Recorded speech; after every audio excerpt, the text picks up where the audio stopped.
Hi, my name's Mike Gill. This is my book, Human Resource Management Made Easy.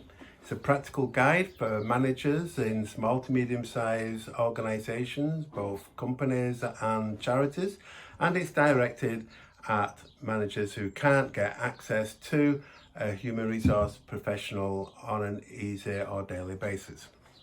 Now, in the last video, we were talking about how to handle a grievance when it's raised.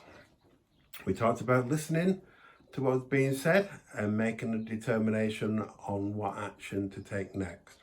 We discussed having the individual raising the grievance having some say in how this goes to the next stage. Now, it could well be that what's happening is we've got some issues at work where there may be some discrimination taking place, there may be some bullying taking place, there may be some unfair allocation of work going on, any number of things that someone may have the right to raise a grievance about. Now, in some of those circumstances, it's not too difficult to say to the person, look, how do you want this handling? So I feel that I'm being bullied at work. But it might well be that the person that is bullying me, and it's usually someone in a more senior position, but sometimes not, it might well be that that person doesn't quite understand that they're bullying me. They've behaved like this before, they don't understand that we don't accept this, that it is bullying, and maybe all that needs to happen is some form of an intervention, maybe a little bit of a training session, maybe a team meeting, where the issues of bullying in work are addressed, and that kind of behaviour is identified. No one is singled out, but people know what is and isn't acceptable behaviour. But it could be that this issue is much more serious than that. It could be that I am being horrendously bullied. It could be that my life is being made a misery. It could be that I am being discriminated against by someone. It could be that someone is discriminating against an employee on the grounds of race, gender, sexuality, all sorts of things, disability, all the issues that are cited in the Equality Act. And you have a serious legal obligation here. So it might well be that I've raised this grievance, but you now have to decide whether that evidence should merit that disciplinary action takes place.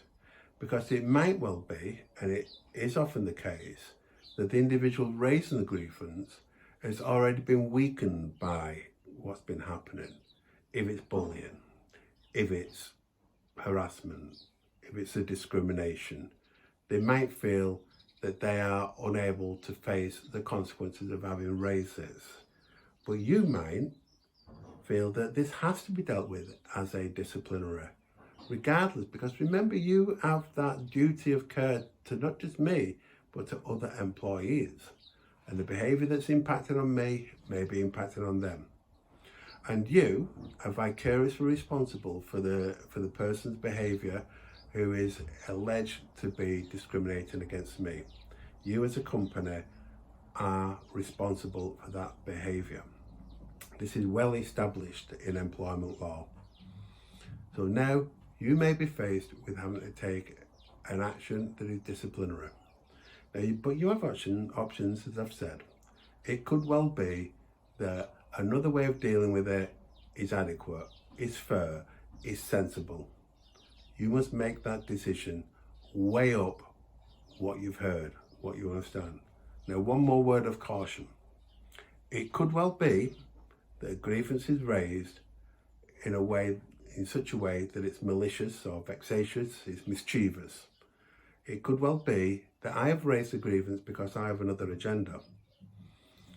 And you have to be careful of that. And you have to decide whether or not you take an action against me, should it be that I have raised a mischievous allegation against someone else.